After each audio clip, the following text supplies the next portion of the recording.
Okay, so I've got a contract to buy and sell real estate. I'm going to put this in. Is it showing up properly on the screen? Yes. I'm going to go to. That one is not, so I don't know why. But I have it. I have it on the recording. Okay. Let's go back to. I think we just need to. Yeah, close this one. With that button right there? Okay, boom. Okay. No. Okay, now minimize it. Minimize this. Okay. Okay, and there you are. Okay. You're still free. And I can zoom in on this. Does that show when I zoom in? Oh, cool. So one of the things I want to encourage every one of you guys to do is write up a Betty buyer and Bobby buyer and Sam and Sally seller contract. This is something I send to all my clients before I start early on in the game. It's first of all, it has a fake address. It has fake names, so they're not intimidated by it. The instant they see their name on a contract, the anxiety tends to go up. But when I see a fake address, and you'll love some of my descriptions here. You'll see legal description, lot 1, block 2, subdivision, a really cool location. And then I put comments in. This section is a legal description of the property. The majority of homes use lot, block, and subdivision, which is what you're going to find. Rob, you live in a mountain property. Is it lot, block, subdivision, or is it some other form? Yeah. So, but how many of you guys have properties here that are lot, block, subdivision that own? Okay. And that's going to be 95% of your deals, unless you're buying a mountain property, then it's going to be some other means. And so we want to focus on what the majority of properties are going to be. The majority of your first deals are going to be lot, block, and subdivision. It's rare that you'll be buying a mountain property that has, I mean, you could be doing it. I mean, that could be a whole specialization. So we're going to kind of go through the contract kind of line by line, but I'm going to kind of skip ahead to I'm going to skip ahead to dates and deadlines and kind of comment on it. So the dates and deadlines, if you'll notice, let's see if this works. 4.3 alternative earnest money deadline. So you'll notice there's a reference there. You'll notice all these have references.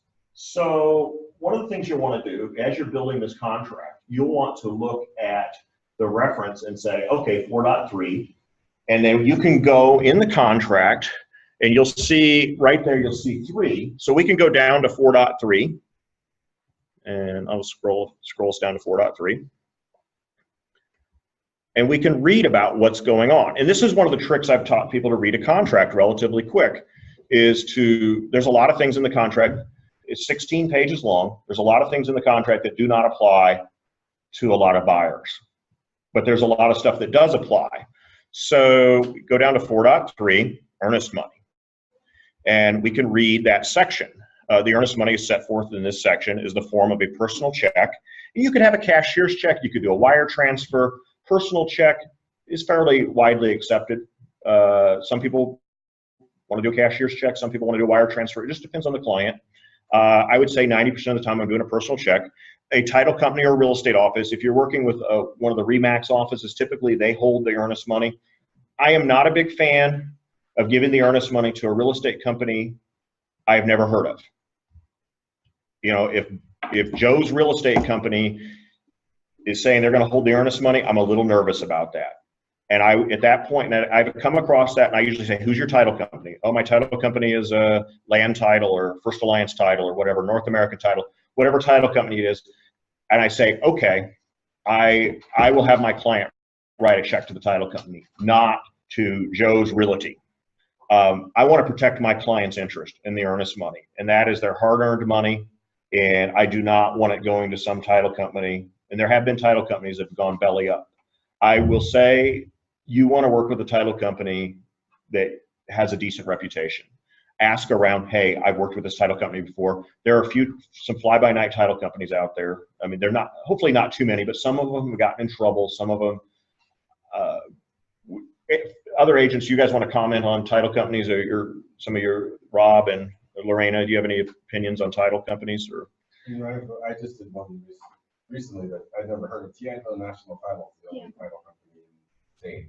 So I went to Land Title, who I know, and I asked them about Tiago to make sure that they were good. Yeah, and I know Tiago. I actually know some of their title guys. I mean, and they have a place they're really refinancing versus but it does help. Yeah, you want to just see, hey, is this a reputable title company? And look them up online. Maybe look for some reviews. Just, you know, you'll learn the bigger title companies. You'll learn who they are. But some of the smaller ones, and there's a lot of good small title companies out there. I want to make sure it's a company I've heard of. And I came across a situation where it was a title company I'd never heard of before, but I knew the title person because I knew her from a previous title company. And I was excited to work with her. You know, I was like, oh, you're working with your title? Oh, yeah, this is a smaller company. Da, da, da. I said, okay, great. Sorry. So, I had one go out of business during a transaction. And we had to scramble. Yeah.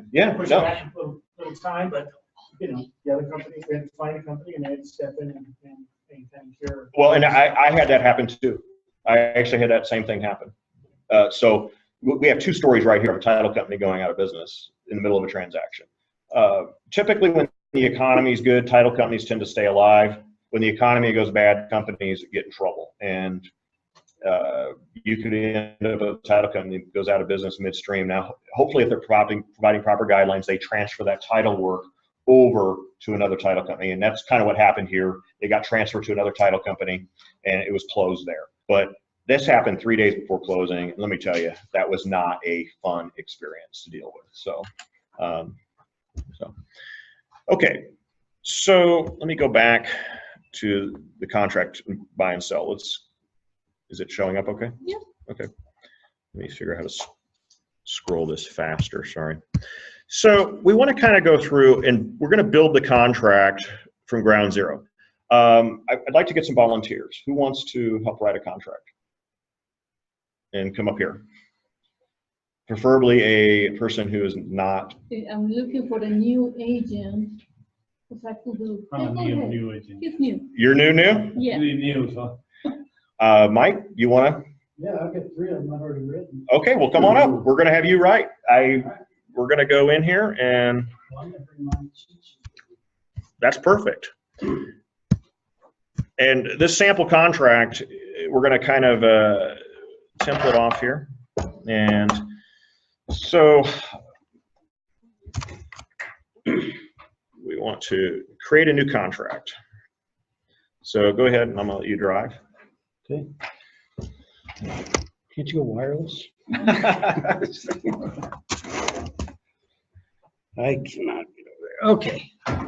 So we're going to do contract buy and sell. Well, no, we're going to create a new one, because we're going to create a new one. That was one already? Yeah.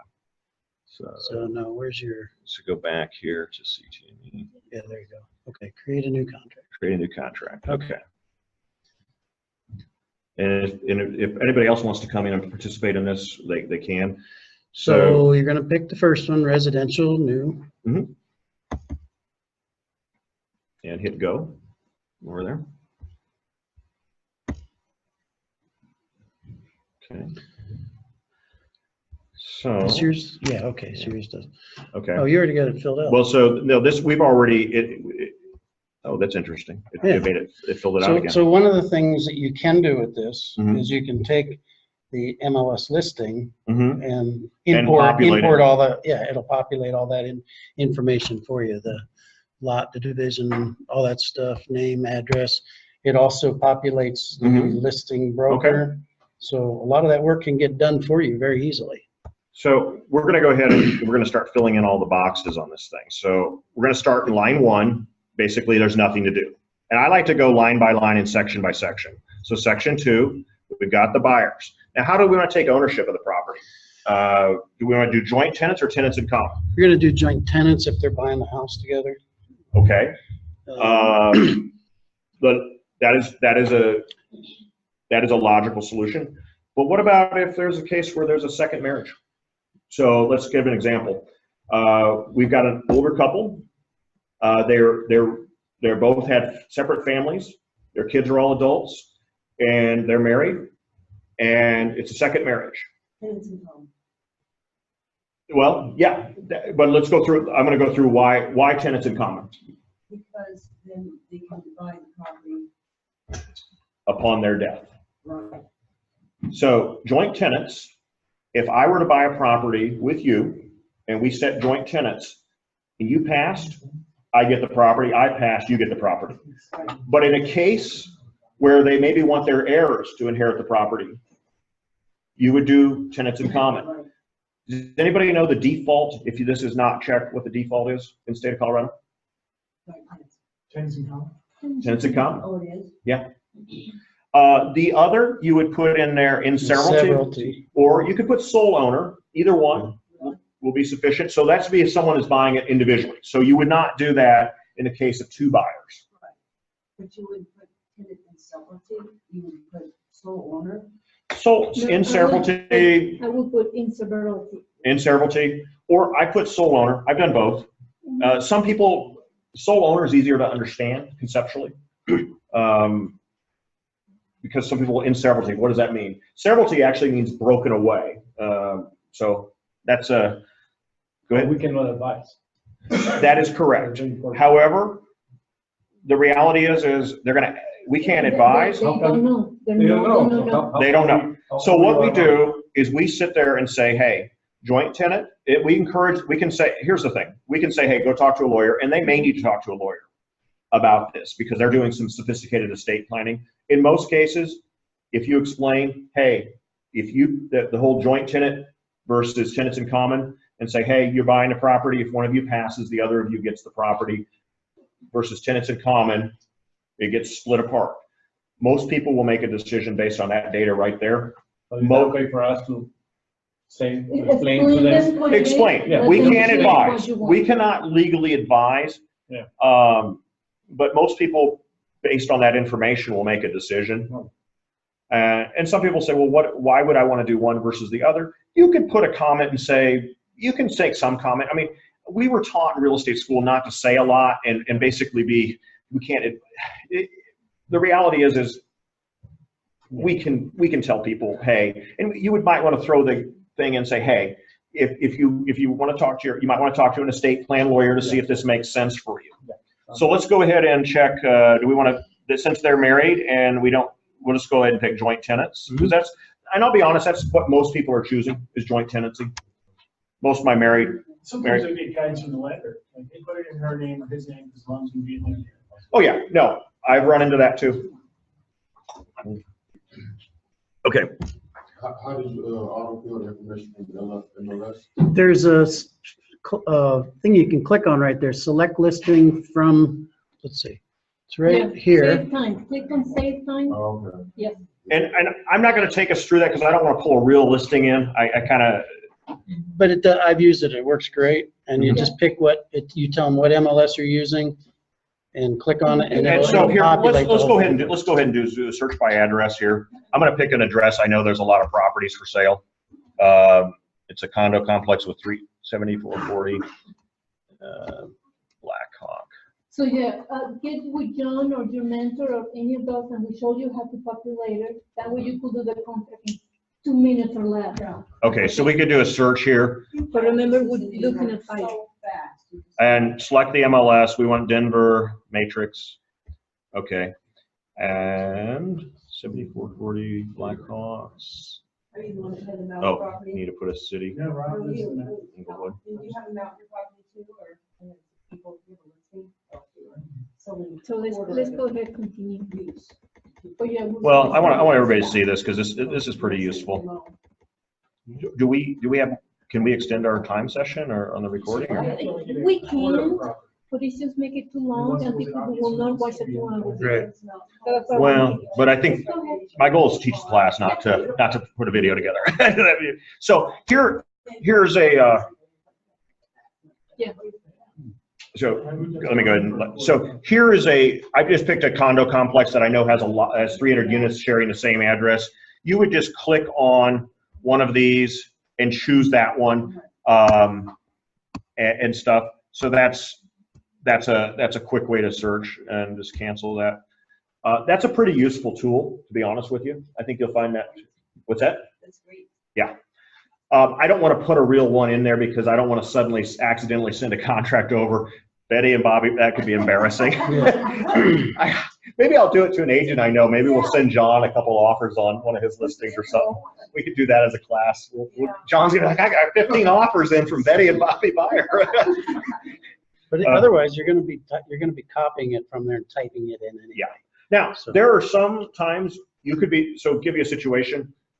If you're finding a for sale by owner, you're gonna have to hand type all this stuff in. You're gonna have to go into Realist, which is public records, and hand type every single piece in there. So go ahead, Mike, you're driving. So we pick joint tenants. And I like to go line by line. So just line by line, we work to fill this out. Now, I want you to save this. So we want to save early, save often is what I tell people. And because what will happen is you'll be midstream and you will lose your contract. Rob's shaking his head. This has happened. And you'll be like, oh, crud. What happened? You lost. If you don't If you don't save it, you could lose it and have to start over. Yeah, just save everything. Just keep saving. You click 3 times, go, oh, save. Yeah. Something happened. Okay. If you click one thing, you start thinking. Okay. Just save. So we're going to go down to 2.5. Now, I want to talk about 2.5.1. I want everybody to read 2.5.1. Who wants to voluntarily read it?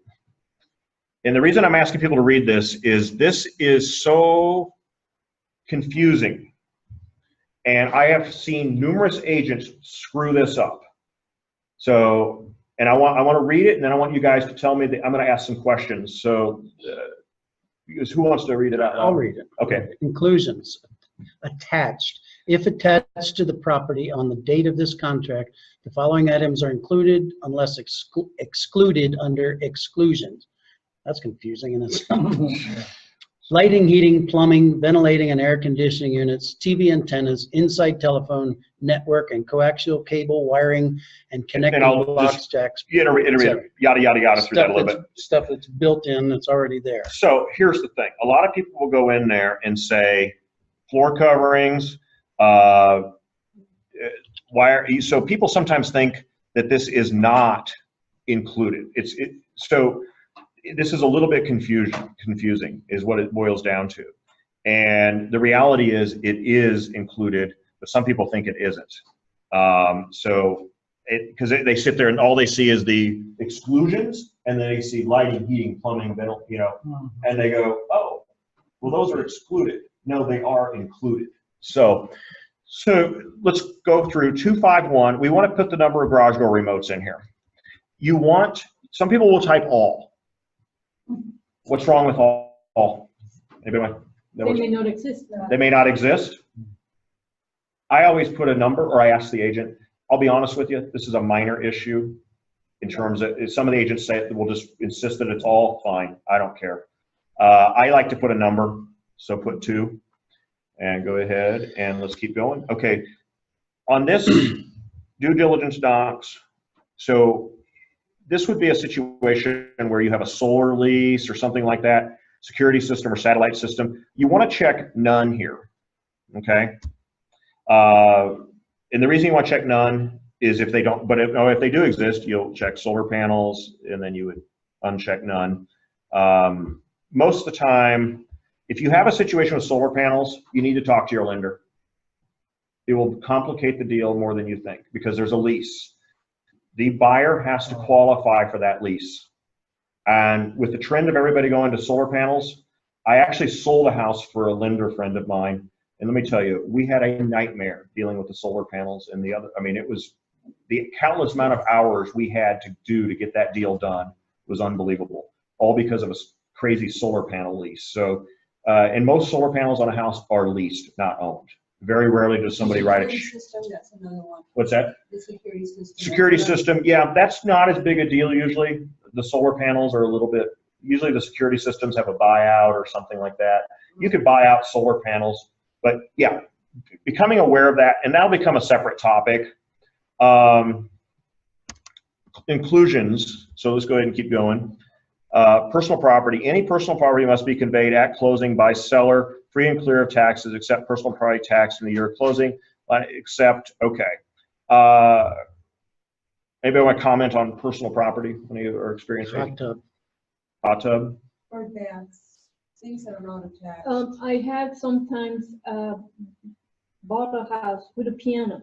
With a So piano. personal property, piano included. They didn't want to Because move they don't it. want They to don't- move yeah. the piano. Pool tables, Pool pianos, tables. Yep. Yeah. big items, you'll be surprised. Now here's Or some, big entertainment centers, they don't want to move it. I will say this, sometimes the lender doesn't want too much of that in the contract. Once it was 75, I did not know. Yeah. I mean, unless it's something like really logical that seems, but a lot of times they don't want that. So my advice is you do an email and say, hey, we're leaving the piano behind. Are you okay with that? Get it documented in an email, because you will have potentially a really ticked off seller if he walks in and he has to move a grand piano that he didn't really want, or a pool table. Sometimes they're happy. I actually had a situation where the pool table was left behind. I called up and said, did you intend to leave that behind? And the washer and dryer as well. And they said, yeah. My client's like, good. I wanted a pool table and I wanted a washer and dryer. Okay. But I could have had a situation where I was going to have to go haul that thing out of the property. So, You gotta leave a riding lawnmower. Mhm. Yeah. Do that separate. Move to a smaller house, you don't need the riding lawnmower, you're gonna leave. putting a washer and dryer, Don't put a washer and dryer is fine. I mean, because that's kind of That's- expected. Yeah. So, parking facilities. So you don't, If you happen to miss some of that stuff, maybe you want to have them move it at your expense. Mhm. Maybe. So oh yeah, be they'll careful with it. I tell people, get the checkbook out is one of my frequent expressions. If you have a problem, sometimes you have to, they expect you to pay for it. Mhm. So, you know, hey, you left that junk car sitting there. Well, you better have to get it towed off. So, Parking. if you're in a condo, it could be use only or ownership. You do not need to put anything in there if the garage is physically attached to the home. This is for situations where you have detached garages. And sometimes you'll have a separate deed on a garage. The garage will have its own, and you definitely, if you're buying a condo, you need to find out if is the garage owned or is it a use only. So I'll give you an example of a use only. Actually, I think, Rob, you live in a downtown, you have a downtown condo, don't you? Is it a underground parking spot? Mhm. So that would be a perfect example of a use only, because It's deeded as a separate deed. it is deeded. Okay. Sometimes a use only is this when you have a parking where it's like, okay, you have the use of this garage for one car, two cars, whatever. It's going to vary from HOA to HOA. Sometimes it's, like I said, they could be owned. Sometimes it's just rights of use. So we'll just put, we're not going to put anything since, now I've seen some agents that want to put in there attached two-car garage. I'm okay with that. You put ownership of attached two-car garage. I've seen agents that like that in there. It's not necessary. It's kind of redundant within, hey, it's physically attached to the house. It's, you know, Yeah. but, and I'm going into a lot of details here. So let's keep rolling here. So we have exclusions. Lorena has good time. That's good, that's good. Okay. Go ahead, continue. Exclusions. I will tell you, even if you want to spell out, even if it's redundant here, this is, and the reason you want to spell it out is if you don't, people will get mad.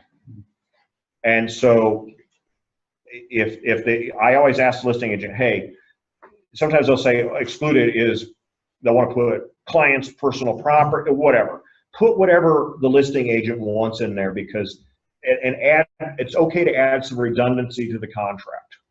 Because the more I can spell it out, you might decide to spell it out here. You may even spell it out in section 30 additional provisions. This is an area where you just want to add clarity. Go ahead, Rob. Okay, so on the exclusions, like I had people that had a 100-year-old house and they went to porch swing. And everybody on the block has porch swings. It's in the front of the house. I said, take it down. You don't have to worry about it. So sometimes, as far as not having exclusions, then take it down. If it's artwork that's on if artwork that was on the fence in the backyard, take it down. Therefore, if people don't see it, they are Out of sight, out of mind. Right. Now, the That's flip, my kind of way around. I agree, but I will just tell you, I had a case where they had this beautiful, like $800 ceiling fan. Yes. Yeah, take that down. Well, they wanted it. They were going to take it. And let me tell you, that was a holy war because they didn't spell it out and they thought they could take it. And I mean, long and short, I'll just be honest with you, I ended up buying them a new ceiling fan just to get the deal done. What's that? No, I bought a much less expensive one. I bought like a $150 one. And my client was happy. She was just really wanted that and thought it was included. Yeah, and it was. By legality, that ceiling fan was included. It's physically attached to the property. The seller's taking that, basically, it was right. But I've run into situations where sellers, if you're listing a house, Rob is completely dead on. Get them to take it down. Change the chandelier. What's that? Change the chandelier. Yeah, you want that exotic chandelier? Change it. But sometimes they don't want to change it because they want to give the appearance the house is, And then people want that. And Yeah. they really want it. But so be aware, and this is where a conversation occurs with the listing agent. Hey, is there anything you want to exclude? Spell it out. Yeah, and they'll change their mind after contract. Yeah. And you will have a battle. I've had a few of these. I actually had them on 2 properties I purchased. They wanted to take the window coverings. Mhm. Oh, that's Flying. And window coverings are included by default. Understand that. Unless it's excluded. Unless you list it. Which one? So let's go ahead and exclude window coverings, in the master bedroom, Go ahead and type that out, We want to. I'll use the other inclusion space and copy what's in the MLS as included. Paste that in there to be redundant and clarify some of that. That's what I use. Yeah. I mean, redundancy is sometimes, it provides clarity, and that's really what it boils down to. So let's keep going. Deeded water rights, you're not going to run. So basically 271, all this water stuff, unless you're on a mountain property or a rural property or a really old property that has some kind of weird water stuff, pretty much you're on city water in 90% of the cases. If you get into one of those situations, you need to contact one of the John Marshall or one of the mentoring brokers how to handle it. It's important to have the well permit number. Mhm. Oh yeah. And Yeah. so when you're taking the listing and you know the house is on a well, make sure they know that they have their well permit number. Because I had one where it had been misfiled 21 years ago. And we actually had to get down to the township section, those old gibberish numbers to find it in the file. So pray your first buyer is doing a regular city single family home with not a lot of weird stuff. You will have Sometimes that populate function where you populate from the pull it from CT, it'll have that pull it will. Number for you. You don't Do not assume, also another thing, do not assume the listing agent knows don't assume the buyer's agent knows what they're doing. I never assume that the other agent, too many errors that occur. And so just having those conversations, and don't be nasty about it. Like, I can't believe it. No, just, ask lots of questions. And you're going to have times you're going to need to go to a mentoring broker or a managing broker and say, hey, I need help on this. And oftentimes, I mean, John Marshall's very knowledgeable. Sometimes John Marshall will call myself or Mark, and say, hey, can you help with this? We need information. This is a unique situation we've never dealt with. That's it. And sometimes you may call you may even get to know some lawyers and even title people. You may call, ask questions of a title person. Especially something like the water rights, because that gets really complicated. So let's go ahead and bypass all that. So we're going to start putting dates and deadlines. So you said you got a cheat sheet for this, Mike? I don't have it with me. Okay. I thought I did. Well, let's but I go do ahead. have We're just one. going to go ahead and build it from ground zero. Alternative earnest money deadline. What is that? Turning Go in the ahead. earnest money. Go to Land Title's homepage. Yeah.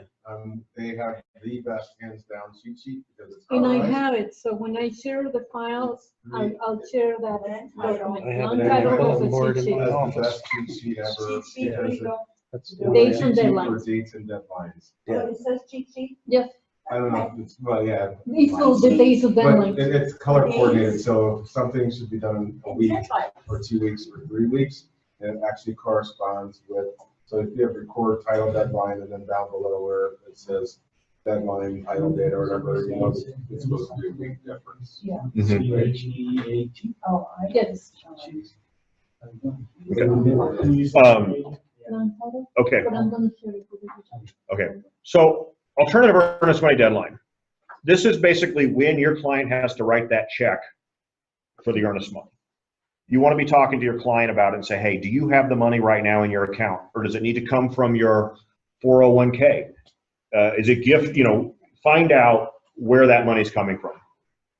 Because if you don't. I thought it was turning it in, so we got the. Yeah, but you want to know, I have had cases where I've worked with a client that literally I got them fully pre-approved, they're ready to go, but they're still transferring money from their 401k, or they're still transferring money, or they're waiting for their bonus check or something to show up. How long does that take a 401k? It can take a lot of time sometimes. Yeah, depending on the company, it may take up to 3 months, depending on what kind of 401k they have. So you want to make sure the client has the earnest money ready to go and funds to close. You want to know where that's coming from, because like I said, they may be fully approved, but that money is coming. And I've run into situations where we had a difficult time getting the money out of a 401k. It did not happen as quickly as we needed it to. And we had to extend the contract one time because the client was not on top of they thought they could transfer. And it's like, I kept telling you, you got to do it now, do it now, do it now. And I mean, the lender and I just about went nuts on that because the client was so non-responsive. Yeah. So I had to extend that. So I suggest you pick a date, and we're going to pretend we're doing something here. So here's the thing you need to consider. So today is we have the 12th. Does that show up there? Yeah. Okay. So today's the 12th. Say we put our acceptance deadline on the 14th. Well, can they get to the title company on Friday with a check? Oh no, we're busy all day. Can you give me a check and I'll hold it in case they accept the contract? I'll take it over to the title company myself. Think about what's practical. I will just say this, as a buyer's agent, I tend to be aggressive with my deadlines, especially ones that I can control. So I might choose to say Friday, okay? And I like to get rid of the NA here, okay? Record title deadline. You want to give your title company, here's the thing, I will just tell you, most agents are not going to object to anything in the title here. So put some time there so you don't have to frickin' amend the contract 20 times. So I like to give about a week from my acceptance deadline. Just my personal opinion. Record. So let's just say we're going to put our acceptance deadline on the 14th. I'm going to say the 21st. Okay. And bear in mind, I like to manually date my contracts.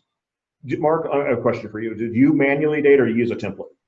I use a template, and I always put MEC, mutually executed contract, because those are the dates I negotiate a lot. So I never put a fixed date. So okay. If there is another option, you could put 2 days after MEC, 10 days after MEC, whatever you're comfortable with. So one thing you're going to learn quickly, I don't like MEC. I like MEC. So here, now, let me just tell you, this is a dialogue here. Yeah. So if I call up Lorena, and we're going to talk about this later, when I call up Lorena, hey, Lorena, this is Karl Busch, the K company, blah, blah, blah. What's important to you, and how do you want me to put dates in? And sometimes I prefer MEC. Wonderful. I will cater on things that are not important to me. Now the reason, let me tell you why I don't like MEC. MEC 7 days. Is it 7 days from, we signed at midnight, or it gets confusing. I have to do math. I don't trust that people can do math in their heads. It gets confusing. So that's why I'm not a fan. But she's a fan. Tell why you're a fan.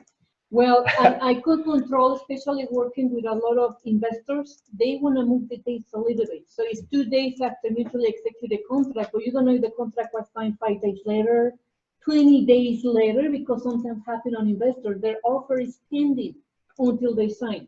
But then to alleviate the calculating of dates, then I go to CTM, I pull out the calendar. There's a calendar function. Put the day sign, and I have all my dates already there. So that I use the advantage of the CTN, but it's all your preference. Yeah. So you're going to discover everybody has a preference.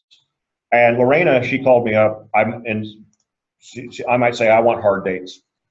And guess what? Lorena she's going to write hard dates for me. Yeah, then I'll talk to my buyer. Okay, we want hard dates, and then we'll present your hard dates. But it's depending on what your buyer or seller prefer.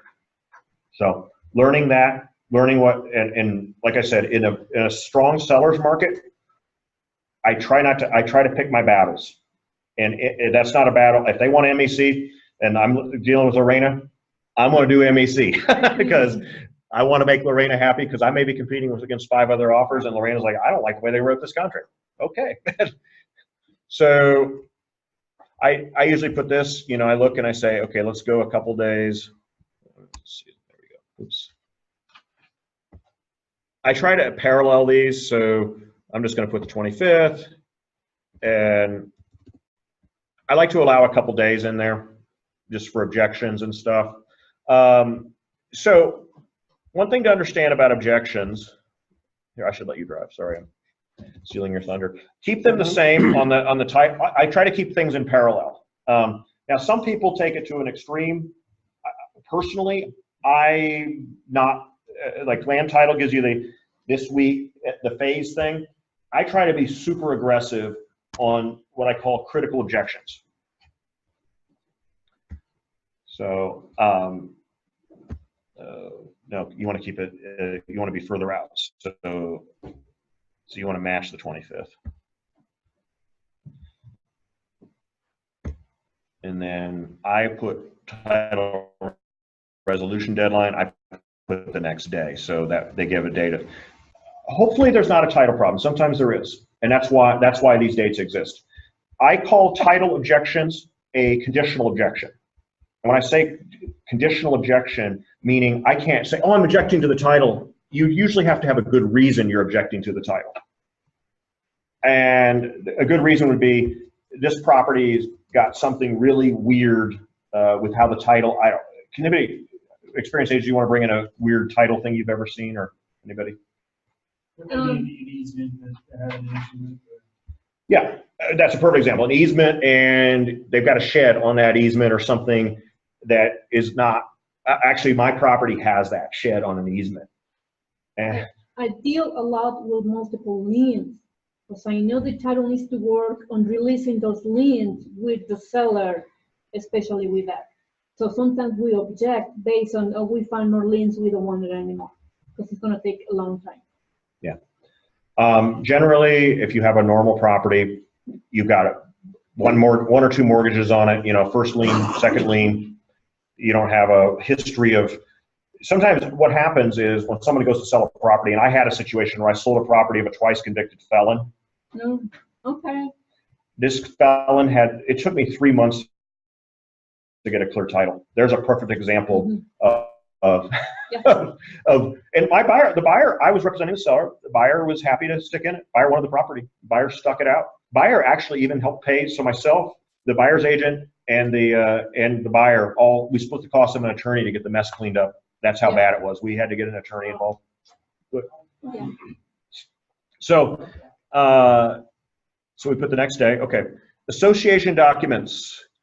I usually like to give them about a week to get us those documents. I sometimes will ask the listing agent, how long do you need to get the documents? Oh, I have them right here. Or, hey, I've already loaded them into Matrix. And you can, so this is an objection, what I call very subjective, not objective. You may, and I'll give you an example. Does anybody want to get an example of what someone might object to in an HOA doc? What would, anybody can think of anything? The transfer fees of HOA, it's only $500. Buyer can do it, it's an objection. Okay. Say that again. A $500 transfer fee. For a transfer fee of an HOA. There's transfer fees sometimes. Let's go a little bit more. Yes. Yeah. No, It could be Pet restrictions. yes, Pet bingo, restrictions. pet restrictions. Or age restrictions. Yeah. Is that normal? That I know, sometimes, that's too much, I'm exaggerating. but sometimes I've seen them out there. Trust me, I've seen them that hideous. We got a $3,500 one. Oh, yeah. There. Yeah, for an HOA. Transfer fee? Where? On high-end condos. Green Valley Ranch, they do 1% of the sales. That's part of, okay. That's So an what- extreme yeah, one. when your buyer cannot Another pay. one to pay attention to, commercial vehicles. So if you know your client has to drive a commercial vehicle that says Bob's Plumbing on it, and that is a requirement, A lot of HOAs say you cannot have a commercial vehicle sitting in front of your property. It must be in the garage. So you need to find out if that commercial van, and they are aware of it and they're comfortable, hey, I got to pull my plumbing van in the garage every night. There's a lot of HOAs that do not want commercial vehicles on the street or in the driveway, and they must be parked in the garage. So that's one to be aware of. So I would just tell you, pets and commercial vehicles are probably the two biggest realistic objections. You want to learn quickly what pets or things. If you're working with a buyer, I've got an 80-pound pit bull. Most HOAs will not take an 80-pound pit bull. 45 pounds normally. Yeah. So when you're working in that buyer interview, find out what kind of pets they have or commercial vehicles they may have. Absolutely vital. If you're not doing that, you potentially, because I know if I know I got an 80-pound pit bull, before I even go look at the prop, I want to find that out. Now, we can do it during the discovery process, but generally if I know something of that nature where it's an 80-pound pit bull or 80-pound German Shepherd or Rottweiler or whatever, I'm going to probably call HOA management or call the listing agent and say, hey, look, my client's got an 80-pound pit bull. Do you know if the HOA will allow pits or Rottweilers or whatever? So even though it's legal in the city, say Denver, nothing. An HOA can impose whatever they want on a property. Now, Denver County, you're not allowed in Denver County, period. So Denver County, no pits. Yeah. So becoming aware of that is a critical factor. But even at like Jeffco, you're allowed pits. But a lot of HOAs say we won't let you have them in the complex. So I know this because I have a pit. She's a good dog. Okay, so That's what they all say. What happened with right to first refusal deadline? this is something that deals with the HOA, where an HOA, some HOAs have a weird situation where you would the HOA has the right of refusal to buy the unit. I've only come across this once in my career, so I'm probably not going to go down that bunny trail too much. The listing agent should review that if they know it, and it'll say, hey, you have to, really some of these smaller communities, you would have that scenario where the owners all have the right to say yes or no to buying it. I don't use that one a lot, but I do when I'm dealing with an attorney, a divorce attorney or a probate attorney, because then they could have the right of first refusal to the heir of the property or to the survivor spouse. So if you're dealing with an attorney, then that date is important. But directly with buyers and sellers, very rarely you have. Should we put NA? Yep. NA. NA. Here, you're driving. Always put something in there. So association deadline. Some places don't have HOAs. So if we have an HOA, I usually give them about a week to get me the docs. If it's more critical, then I typically might push that a little sooner. If they're already available, I can see them right away. I'll put 2-3 days, because that's one less thing that makes my offer stronger. Because last thing you want to do is they terminate on HOA docs 3 weeks into the contract. I've had it happen. What's that? Really? Oh yeah, it was a unique situation. There was a special assessment and there was mandatory. It was a weird situation. So you want a week? Yeah, do a week. And then put their NA out of there. And then objection deadline, I usually put 2-3 days. I want my guys to have enough time to read them. And I ask my clients too. This is where I say, are you going to be available to read these when we get them on the 19th? Oh no, I've got all-day meetings. I'm working 3 14-hour days in that time frame. Have this conversation with your clients early on. If Do you as the broker read the HOA docs? sometimes I do. I do, because sometimes, like you say, okay, I have a pet. Oh, I read it. No pet's included. So we need to, cancel this contract or something. So sometimes I do. That way I could educate the buyer. This is what you're coming to. Okay, so my opinion on reading them is sometimes the clients will ask you to give an opinion. This is a case where you have to be really careful. If I say this is a great HOA, and that's an opinion, someone's interpretation of great HOA may be different than someone else's. Now, if you're buying in a place like Highlands Ranch, You just inform the client, look, hey, you're stuck with that HOA. Now, where I like to read is when I'm dealing with an HOA with 10 units or some really small. When I'm dealing with, say, Highlands Ranch, and I've got one HOA and it's got 30,000 members, you're kind of stuck with it. I want to buy a Highlands Ranch. Guess what? You're stuck with the HOA in Highlands Ranch. Versus, you may have 2 HOAs, just so you know, you may have 2 of them. You can have, I have a property over in Ken Carroll, so I'm part of the Ken Carroll Master Association and Mountain Gate 3 Association. So I have 2 HOA sets of docs to deal with and 2 HOA fees. So be aware of dual HOAs. You may have, I have one that I have 3 HOAs on. You can have up to 3. I mean, has anybody seen more than 3? No. Okay. I'm sure there's someone out there that's got 4 of them.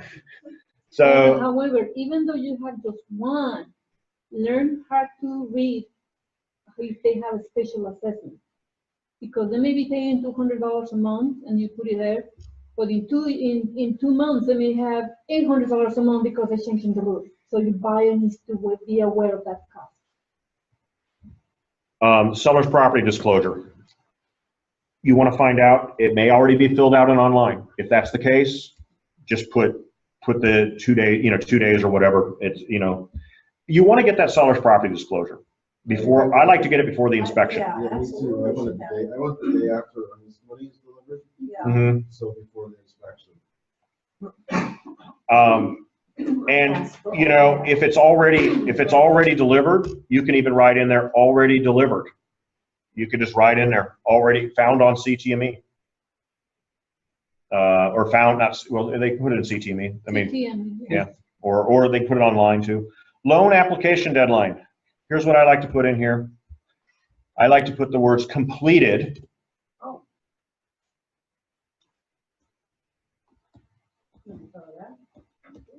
With First Bank, Guild Mortgage, Nova Home Loans. In theory, you could go write a contract right now and say, hey, I haven't even started the loan app. There's no rule that says you have to have a person approved to write a contract. I successfully have done it, actually. Unique situation. But I actually wrote a contract on a property, got accepted before the person even talked to the loan officer. Now, this particular individual was very wealthy and had a lot of resources, and I conveyed that to the buyer, the listing agent, and they were like, oh, okay. So completed with First Bank. Loan objection deadline. You're going to get a lot of opinions on this. I am of the opinion, the sooner you have it, the stronger your offer is. Because loan objection deadline, and let's go down to 5.2. We're going to read 5.2 because this is critical. And 5.2. And this, if you want to see the most ambiguous thing you'll ever see, go ahead and someone want to read it? If buyer is to pay all or part of the purchase price of the new loan, this contract is conditional upon buyer determining in buyer's sole subjective discretion whether the new loan is satisfactory to buyer, including its availability, payments, interest rate, terms, conditions, and cost of such new loan. This condition is for the sole benefit of buyer. Buyer has the right to terminate under 25.1 on or before loan objection deadline if the new loan is not satisfactory to buyer in buyer's sole subjective discretion. The seller is not in default and does not timely receive buyer's written notice to terminate, buyer's earnest money will be non-refundable, except as otherwise provided in this contract. Okay. So that's the worst get out of jail free card I've ever seen in my life. I have seen people, oh, I don't like the loan. I would say the sooner you know your lender has the clear to go, the better. Now, lenders will tell you, because everybody wants to protect earnest money. I've seen people, I want the loan objection the day before closing, and guess what? If somebody else gives me a week, I'm going to take, if they're all offers being identical, I'm going to take the person with I want the earnest money. Do you know what I mean by going hard? Okay, going hard basically means my buyer loses their earnest money. Now, I do not want to, I've never lost anyone's earnest money. I don't intend to lose anyone's earnest money, but I also want to get my buyer under contract. So from the I call the buyer's agent with a cape on hat and say, I'm the superhero buyer agent. I put the loan objection deadline 5 minutes before closing. You know, am I going to accept that offer? Would you accept that offer, Lorena? No. What do you like in an offer? Especially for loan objection, I do 15 days. That way still the buyer has some time to work with their lending, or the seller still has some time to look for another seller. Buyer, buyer, yeah. 15 days before closing. Loan objection, 15 days MEC, because I deal with MEC. Okay. My loan objection is to be done within that 30-day period I give everybody to have a chance to complete. I like to be about 3 weeks myself. Okay. And the reason I like that, now, if I'm dealing with an investor buyer, I take a very different tone. I've even said NA on that, personally. Now, I do not recommend doing this with a non-investor.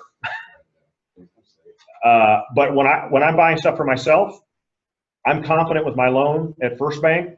I write NA. My earnest money's hard because I trust First Bank well enough, and I've got a relationship with the executive vice president that's not going to.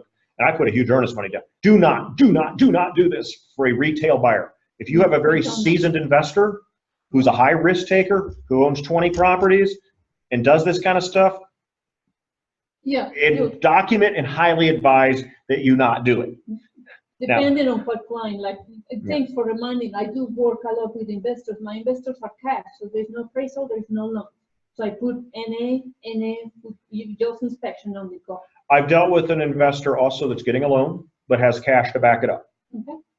Where they're like, I got 300 grand, I'm buying a house for 280, I have cash, I can send proof of funds to the client, I have the cash ready to go. I'm getting the loan, but I don't need the loan. If the loan falls, I pay cash. I would do that all day long in that situation. But document the crap out of it, because you could get this is where you do not want to use your E&O insurance, okay? So highly advisable. Before you do something like that, talk to a mentor, talk to John about those situations, because these are practices that are it does happen. I've dealt with investors, and Lorena has, but do not do this unless you get it's a newer agent. You need to talk to one of us and make sure that buyer understands it, and make sure that they may think they understand it, but they don't. So just be aware of that, okay? So let's go back up to dates and deadlines. Why not put it as close to closing as possible? Most litigators half or more you catch it. No, they will. Well, a good one will. That's a true statement. Actually, I've seen some. I put some stuff where they don't. I'm surprised they didn't say anything. The reason is, okay. Now I'm going to put my seller agent hat on.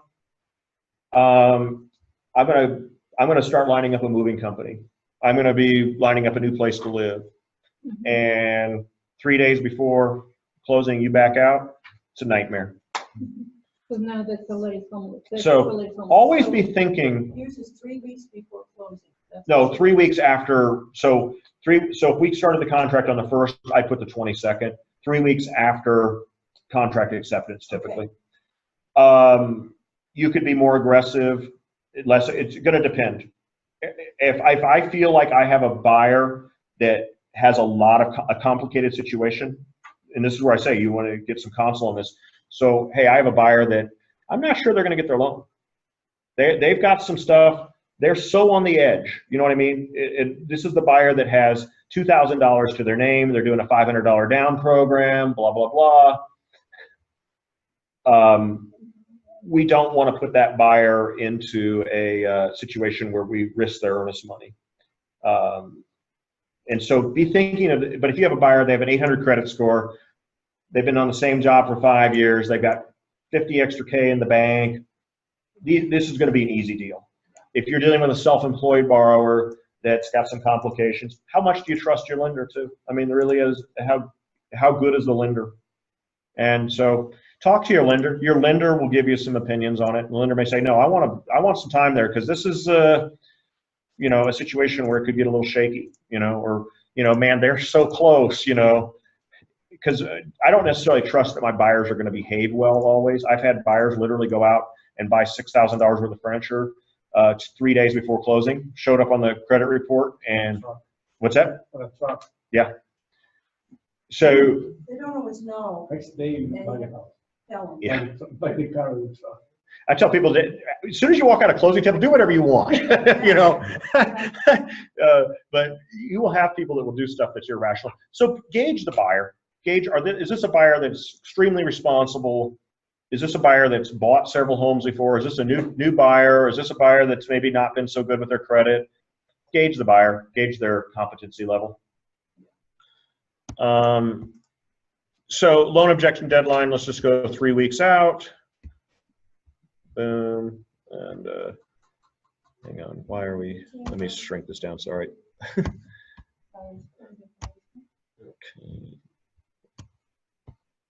Sorry, I'm not the best with a squirrely mouse here. 3 weeks would be, I'm just gonna put that there, okay. Yeah, I don't know if that's exactly 3 weeks, but it's a moot point. Appraisal deadline. 2 weeks, 3 weeks, the appraisal deadline needs to be before the loan objection deadline. Depending on the property, depending on this area of town, if it's a remote property, we may elongate this, okay? If it's a property in Denver proper or, you know, Aurora or something very local, very close, easy to get to, appraisers tend to get backed up. The answer to this question will change over time. If we're in the middle of peak busy season, we're right before a holiday, I need more time on an appraisal. If we're in a situation where it's like right now, appraisal turnaround times are, you know, maybe a week. Right. I like more time. I also like to order an appraisal right out of the gate and the reason is let's clear that objection as quick as we can. So I would say 2 weeks, you know, from, Mike, you can, and I think it's squirrely. Yeah, it's Contract date. yeah, 2 weeks from, you know, from accept. So if acceptance is a couple of days later, so 2 weeks plus a couple of days. It's like 28. Yeah, that looks good. Appraisal objection deadline, I like to put the next day. Clear your NA out of there.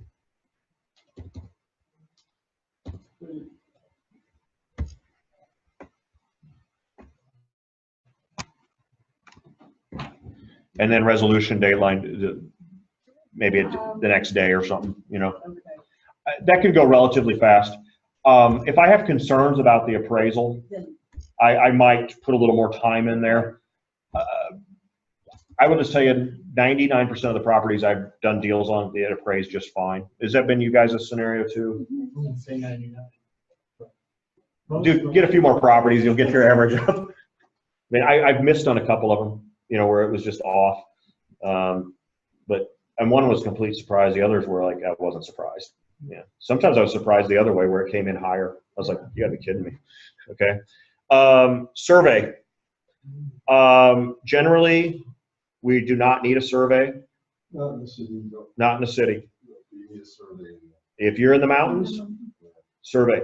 Or if you're in Rural. rural, what's that? God, this thing. Strasbourg or something like that? Strasbourg, The Commerce City. Bennett. Commerce City. Oh, okay. Commerce City, they Commerce want City. surveys. Yeah, because there's a lot of the older properties there that there's the buildings on top of the buildings that people put on their property.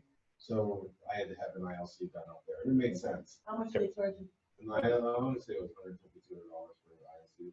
Yeah, it's cheap. So I'll give you a couple cases where I think a survey is important. You got a buyer that sits there and says, I'm planning to put an addition on this house, or I'm going to put a detached garage on it. I would suggest getting a survey because you are going to need that. And if that's a critical thing, if it's not that critical to them, it's one thing. But there are cases where a lot of times the fence posts are way off, and you know, if the fence got moved over the years, you know, the neighbor built the fence 3 feet into their property line because they didn't want, you know, and you need to know that if that's critical. If it's not, then I wouldn't waste my time with it unless you're dealing with a mountain property, or if the buyer wants it done, do it. If the buyer says, you know what, that's really important to me, then do it. So my neighbor started with 5.9 acres. She had that surveyed twice. She's got a 5.7 acres now, thanks to the survey company. So that is a very common thing that's happening. There's big lawsuits over that. Is what they've told me. Yeah. In your city. I try to not have a survey because something happens to the land, it vanishes in the air like that, and nobody pays anything. And there are laws that exist that protect if the fenced yard has been used openly. You can do adverse possession type situations where, gosh, that we fenced that 10 feet off. It's transferred owners several times. It's always been mowed and maintained. And I tell people sometimes a survey can open up a can of worms. And sometime later, ask me off record. I have a really funny survey story that will make you laugh your tail off. I turned a survey against a buyer really quick. I was representing the seller. So inspection objection deadline. Here's my advice. When you're going out looking at properties, call your inspector and say, are you available Saturday? We're going to be writing, when can you do an inspection? The sooner you get this done, the better, the stronger your contract is. I have literally done 2-3 day turnarounds on inspection objection. I said, as soon as you go under contract, and this may be a good MEC situation. MEC, 2 days, we'll do an inspection. I insist that my buyers do a sewer scope. Some buyers are going to say, I don't want to do an inspection. You want to get in writing from them why, we highly advised. I mean, and investor buyers all the time waive inspections. I still insist on a sewer scope. It'll cost you $100, but you could have 20, 30. You could have a sewer that's broken under the basement, a finished basement, and under the driveway, completely destroyed. You could be 30 grand digging that baby up and out. It could be a nightmare. So a sewer scope is absolutely vital, in my opinion. And especially if there are large mature trees in that area. Yep. Right? And even newer homes. We've seen cases with newer homes where the sewer pipe got disconnected. Really? Yeah. Oh, it's more common than you might think because from what would do that? Just soils around here, the expansive soils. And so then that pipe is pouring out underneath the house. Or it's leaking under the house or around the midway through the yard or something like that. Be a little leery of a big patch of green grass in the middle of the yard. That's the only thing. It might be a sewer leak. I'd be somewhat cynical about that, but be very aware of that. If you're dealing with septic systems, that's a whole different topic. Actually, that's probably a topic, Rob, because you have a septic, I'm assuming, on your property up there in the hills. Yeah, you have to have it inspected. Yeah. If you're doing it, because actually, What's that? on the seller. It's on the seller. It has to be inspected because there was some weird thing where there was something on the septic tank, even though they just had it surfaced the year before. There was some little manifold thing that was broken for $100. So go ahead and put inspection objection. As soon as possible, I'd say 3-4 days if you can. If you need more time, if your inspector's backlogged, I would suggest having a handful of inspectors in your arsenal that 4 days from acceptance. Under contract. Yeah. Usually execute a contract. That's why I like it. That to see, I like hard dates. She doesn't, but this is a situation where you could do MEC, especially if you're giving them 3 or 4 days to accept the contract. MEC makes a lot of sense. Just yeah. Resolution. My guidance on this is going to be, if you're pretty confident the house isn't going to have any major issues, put it the next day. If you feel like, hey, we're going to be bringing back some issues on this thing, add a couple days, or you're going to be amending. Rob's laughing. I'm sure you had one. I see on 109-year-old houses. Yeah, you're. And the other reason I wanted to bring up the inspection, having your inspection up front, especially if you're the listing agent, having it within 3 or 4 days, that's people's opportunity to get out of the damn contract. And so I just had this happen where people were like, oh, we love this house, but we're moving from Ohio, and I saw the picture of the house I was home. Like, why would we buy a 109-year-old house? And sure enough, once they came in and did their inspection, and the inspection report on a 109-year-old house was like, encyclopedia compared to a brand new home. So, but if you don't know what it means, which is just 109, so they freaked after. It was only 3 days in, so I set 2 backup offers. So, as the listing agent, we want that inspection ASAP.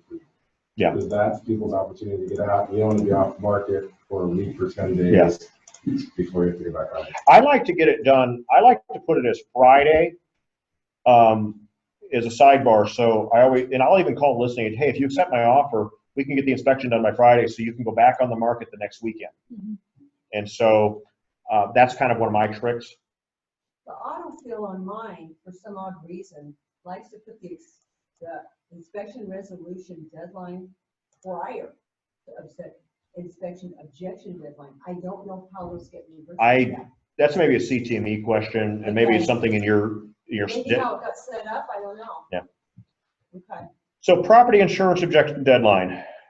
This is an interesting one, and I will say it's becoming more and more relevant based on things that have been happening in Colorado, such as egregious hailstorms. So one of the biggest things, unknown factor on a property, is what the insurance will cost.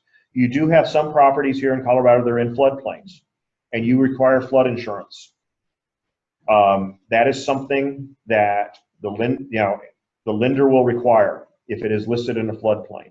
And is FEMA give a list for that? You have to. It'll come out as part of when we're doing research on it. I've only had one deal. Honestly, I'll be honest, I'm not an expert in this. I only had one deal ever that was in a floodplain. The guy still bought it. He still wanted the property. So you recommend your buyer to talk with a local insurance person?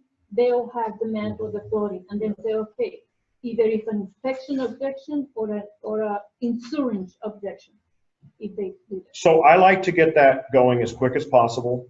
I like to get that objection removed from, I'm being I have a high success rate to get people under contract because I'm aggressive with my dates and deadlines. Once again, a conversation with my buyer to say, look, do you have an insurance agent that you can get a hold of? Have you already talked to them about this? Do you have blah, blah, blah. If I can do it in a week, I do it in a week. So I just say a week on that one. The faster I can remove it. Now, if you feel like there's a situation where you need more time because there's complexities with the property or something, you may want to add a little more time. Like, the property needs a new roof, or the property has a wood shake roof. Those are harder to insure. Those kind of things, I would add more time. But if it's generally a normal property, because some people will not do insurance on wood shake roofs. Yeah, they can place them now. So that is something that you need to be aware of. But if it's a pretty normal house, and there's no, the roof is newer, blah, blah, blah, and there's nothing weird about it. Shake roofs anymore. I haven't seen it for quite a while. Well, they're getting faded out. They all burnt down. Yeah, they all burned down. So put a week on that one there. What number was that? Property insurance. Yeah. 26. Due diligence. What would be due diligence documents? Anybody know what that is? Records of things that have gone on with that house. If there had been any repairs to the property, I'll put that, okay, it looks like the roof is new. Can we get a certification? Can we get the guy who did it? Yeah. Other things could be like a solar panel lease, could be a security system. So depending, there may not be any due diligence docs. If I always put about a week, and then a couple. On a regular house, not any, unless it's a rental property. Yeah, there could be a lease that you need to review. Maybe a lease. So. Lease, a new roof. Yeah, any repairs or structural engineer reports. Appliances, warranties, if the appliances look like they're high end. Any other inspections, did you say? No. Well, sometimes you have a property where they've had an engineer report, okay. And they may list that, hey, there's an engineer report, because you'll see that common if a property, you'll see these properties where everything looks like it's falling apart. A good listing agent will often go get an engineer's report on that, so they can provide that and say, hey, this is we verified that it's okay that the basement's sinking 3 inches. Yeah, it depends on the due diligence. I will ask, for example, if it's a probate case. Well, let me look for it. Or if I see that it's facing foreclosure, make sure I remove that foreclosure date. So that may be a due diligence. Okay, make sure how the seller is going to be out of foreclosure. and then write a letter saying yes, we're okay or something. So sometimes the due diligence may not necessarily for the property, for the buyer situation. Next one, a conditional sale deadline. This is if the person needs to sell another property. This is somewhat common. It is, and Rob is laughing. I have had situations where I've accepted offers where they were going to sell another property, but they sent me a copy of the contract, or I've had a case where the property wasn't even on the market.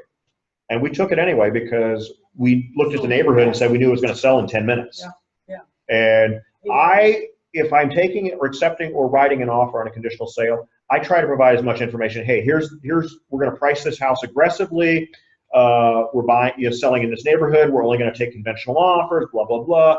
I may even invite the listing agent to come look at the conditional sale property. Hey, look, come on over, take a look at it. You can see it's going to sell quick. It's a good neighborhood, blah, blah, blah. Or, it's going to be an investor special and we're going to price it, accordingly. Generally, when you're working first-time buyers, you're never going to have that. You could. So I'm going to leave that alone for now. That's a whole other topic. 31, right? Yeah, only because that's a whole separate topic about conditional sales. That's a whole different topic. Closing date. Have a discussion with this listing agent. When is an important time to close? We need 60 days. Okay, great. Anything beyond 60 days, do realize that you cannot generally cannot lock your rate past 60 days with most lenders. No, you can do 60-day locks. They're going to pay a little bit of a premium for that. 45-day lock is pretty common. Yeah, 30, 45-day. So be aware that if you're doing further out, there is that risk for your buyer that interest rates could suddenly become higher over that period of time. So generally, I would say 30 to 60 days are pretty common. A lot of agents now are wanting the slower close because they're needing to find another home. They need to find a replacement home, and they want more time. So slow close. So put whatever date, 30 days out. You could do a situation where you could do it really fast. I mean, in theory, you could probably close a house, in a few days if you have cash, You're probably going to review it, but if you see point 12.3, it says on or before that date that you put in there. So if your buyer is ready, close before. You don't have to. So possession. This is and this is where I've won a lot of offers. I give them several days to move out. And no charge. I offer free rent all the time. The reality is your client's not going to pay their mortgage if they closed on say September 1st. Their first mortgage payments are going to be due till November. So if you want to win a bidding war, people do not want to pay rent back on their old house. You can do up to 60 days rent back on a conventional loan purchase owner-occ. If you're doing an investor, you can do a rent back forever. I've done it. I actually had a guy rent back for me 9 months. He said I had a month-to-month lease with the guy, rented back for 9 months, and it was until he could find another property. So I would advise, generally speaking, don't get greedy with trying to say, oh, I want you to pay my mortgage. I've had too many times where I had multiple offer situation and somebody wanted to charge my guy rent back, and the other one said, I'll give you free rent. We took the free rent and ran. It's hard. It's a hard pill to swallow for the seller to pay rent on their own house. So that's very negotiable. Possession time. I always put at closing or conversation with the listing agent. You may decide to give them 3 days to move out. A real popular closing, and you give them until Monday to get out. They have the weekend to move. They really appreciate that. I've won many offers by giving a couple of days. Okay. I've won offers by getting two months free rent. I've seen that. It's talking to that other agent. Don't just, the worst thing I can say is when someone just sends me an offer and has not talked to me. Yeah. Drives me nuts. I'm like, dude, where'd this offer? It comes out of the blue. So, or it has no realistic Is this helpful to you guys? Oh, yeah, yeah, I think it is, and, yeah. I spent a little more time on this than I kind of intended, but I feel like this is the meat and potatoes. It really is. How do you got the leasing? What's that? The rental part, the document? So there is what is called a post-occupancy agreement. That can be used for up to 30 days. If you go beyond 30 days, you need to do something else. And you cannot write that lease. You need to have an attorney draft it, or let them draft it themselves. Yeah. What's that?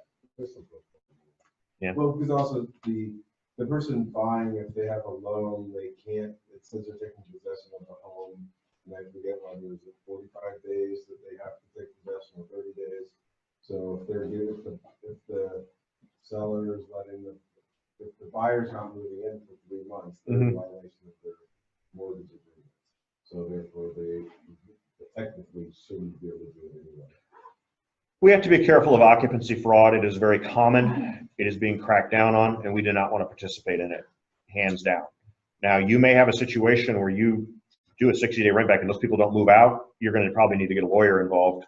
and they can't charge you with the occupancy fraud if there's, if you've got, hey, we're telling you to leave, you're violating, and, so.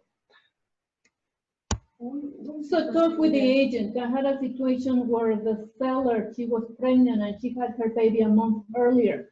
And that's the day we were gonna close, and then she was gonna move and then have her baby. But so as a goodwill, we told her, stay 1 month, pay 1 month rent. Once you're comfortable, then you move on. So be in communication with the other agent. Yeah. Karl. Last name was. Busch, like the beer. Karl with the K. Like George. Talking about what this morning was. W. No, it's different spelling. You can, when you start writing contracts as a new agent, it can take a while. I can tell you after 3 years, I got my template, I got my land title thing, I can do my dates and deadlines in 10 minutes. Yeah, that's nice. As long as there's but you can spend all that time and send it in. Before you even do that, call the listing agent. Yeah. Make sure they either don't have an offer in hand, or if they do, what do you need to do to beat it? Establish some rapport. Yes. Before you spend, especially as a new person, anybody, 45 minutes to an hour. I'm going to switch to it back to my I'm power. not going to do business with. I don't want to do business with somebody who just said. Stop share. And then how do I start? Share screen and go to the new one? Okay. I mean, Okay.